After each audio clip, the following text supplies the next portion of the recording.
বড় মেয়েদের যে এত দায়িত্ব আসলে বড় মেয়ে না হলে কখনো বুঝতেই পারতাম না। অনেক বেশি নিজেকে ভাগ্যবান মনে হয় বড় মেয়ে হতে পেরে।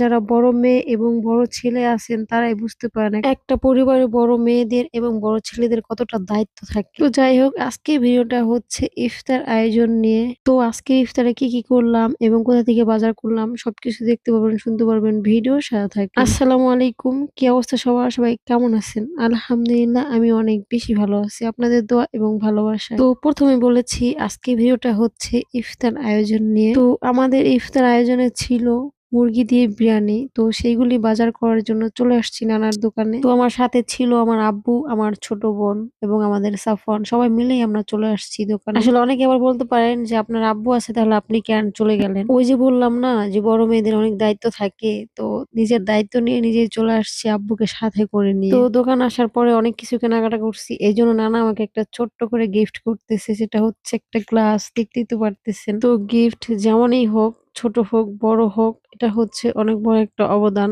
আর এই অবদানটা পেয়ে আমি অনেক বেশি খুশি হয়েছি। তো আমাদের কেনাকাটা শেষ, এখন হচ্ছে আমরা বাড়িতে চলে যাব সুন্দর করে। সবাই দোয়া করবেন যাতে আমি ভালোভাবে চলে যেতে পারি। আমি বাইক চালাই, আমার বাইক চালানো নিয়ে অনেকজনের মাথা ব্যথা। তো কারো মাথা ব্যথাতে আমার কিছু যায় আসে না। আমি হচ্ছে নিজের মতো করে চলাফেরা করি, নিজের মতো করে চলতে অনেক বেশি পছন্দ করি। তো যাই হোক, কথা বলতে বলতে চলে আসছি বাড়িতে। বাড়িতে আইসা হচ্ছে বাবুর্চি কাকুকে দেখাইতেছিলাম যে দেখেন বাজারগুলি সব ঠিকঠাক আছে কিনা। সে দেখা বলতেছিল যে তোমাকে বলছি আর তুমি ঠিকঠাক মতো আনবা না, এটা তো কখনো হতেই পারে না। আমি বলতেছিলাম যে ছোট করে পাম্পটা না দিলেও হতো। সত্যি কথা বলতে বাবুর্চি কাকুর ব্যবহারটা এত পরিমাণ ভালো, এটা আসলে আমি কাউরে বলে বুঝাইতে পারবো না। আপনাদের বাড়িতে নিয়ে তারপর হচ্ছে রান্না বাড়া করায় দেখবেন যে আসলে তার ব্যবহারটা কেমন। তো বাজারগুলি দেখানোর পর সর্বপ্রথমে হচ্ছে কাকু তার কাজ কাম শুরু করে দিল একদম সুন্দর করে। প্রথমে হচ্ছে ডিম সিদ্ধ করে নিচ্ছে। কিছু কিছু মানুষ আছেন অনেক কথা বলে থাকেন যে ইফতার করান বা এটা করান এটা করেন, এটা দেখানোর কি আছে। সত্যি কথা বলতে কি, যা কিছুই করি আপনাদের সাথে শেয়ার করতে অনেক বেশি ভালো লাগে। কে কি করলো এসব না দেখে আর নিজেও কিছু করেন, অনেক বেশি কাজে লাগবে,